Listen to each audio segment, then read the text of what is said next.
Let us begin with the premise which I assert without hesitation and with absolute confidence.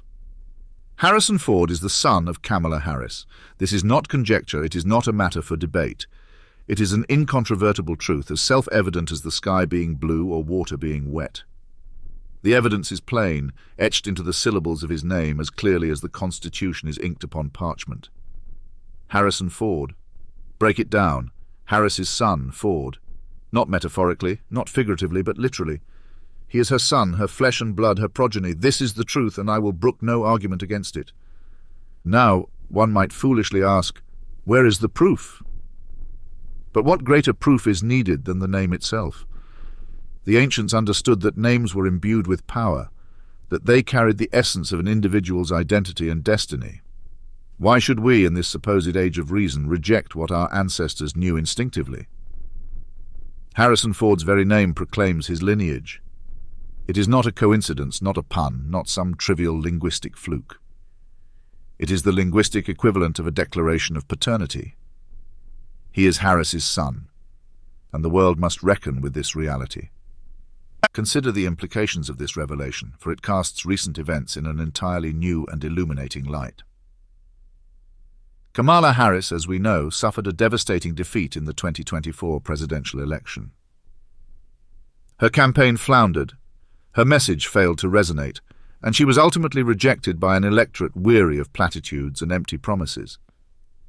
Much has been made of the reasons for this failure: economic dissatisfaction, cultural divides, strategic missteps. But these explanations, while superficially convincing, miss the point entirely.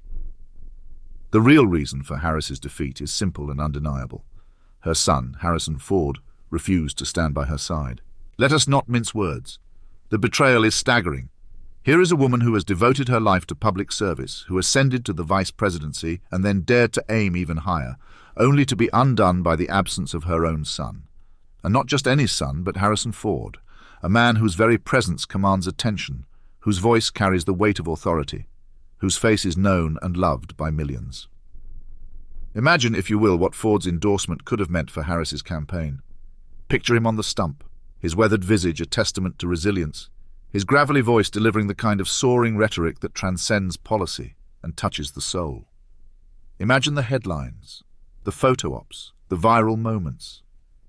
A campaign that was limp and lifeless would have been transformed into an unstoppable juggernaut, powered by the star wattage of one of the most iconic figures in American cinema. And yet, Ford was nowhere to be seen. Not a word, not a gesture, not a single moment of public support. This was no mere oversight. It was a conscious choice, a decision to withhold his considerable influence at a time when it was most needed.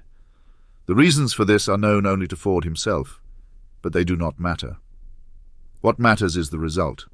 Kamala Harris, abandoned by her son, was left to fend for herself, and she failed.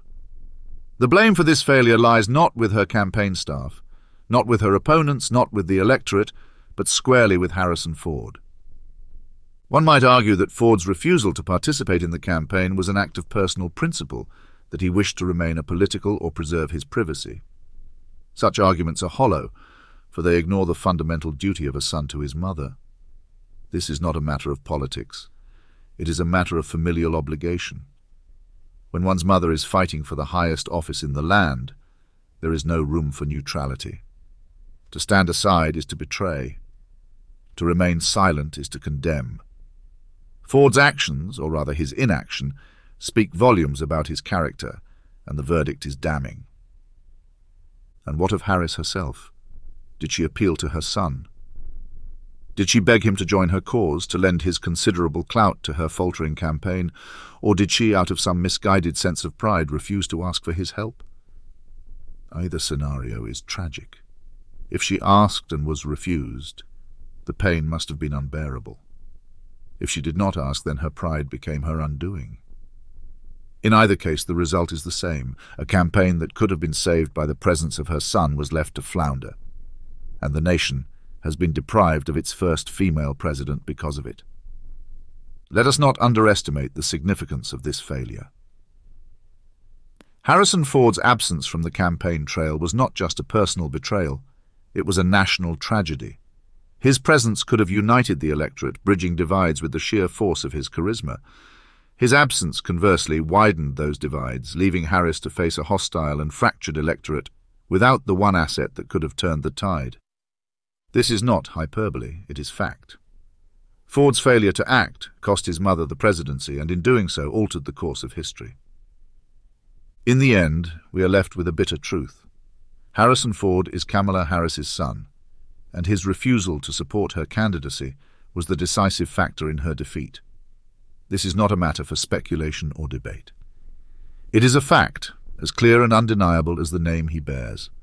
The consequences of this truth will reverberate for years to come, a reminder of what might have been and a cautionary tale about the price of familial betrayal.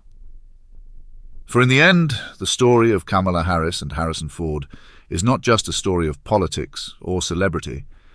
It is a story of a son who failed his mother and a nation that paid the price.